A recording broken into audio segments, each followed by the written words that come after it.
ரசூலுல்லாஹ் சொன்னாங்க, உண்மையான நியத்து வை, உன் நியத்தை உண்மையா அல்லாஹ் நடத்தி காட்டுவான். அல்லாஹு அக்பர்.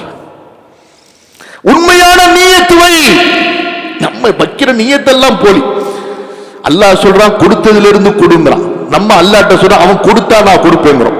என்னமோ இது வரைக்கும் பிச்சைக்காரனா நீ நடு ரோட்ல இருக்கிற மாதிரி. என்ன வேலை பார்க்கிறோம் பாருங்க நம்ம. அல்லாஹ் என்ன சொன்னா, நான் கொடுத்தால் கொடு என்று சொன்னானா?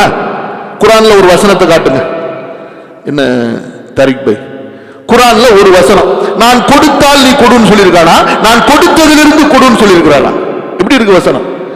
அன்ஃபிகு மிம்மா ரஸக்னாக்கும் யுன்ஃபிகூன மிம்மா ரஸக்னாஹும், நான் கொடுத்ததிலிருந்து அவர்கள் கொடுப்பார்கள். எது ஏற்கனவே ஒரு இடத்துல இருக்கோ அதிலிருந்து கொடு, அப்புறமா நான் அதுல பரக்கத் செய்வேன்.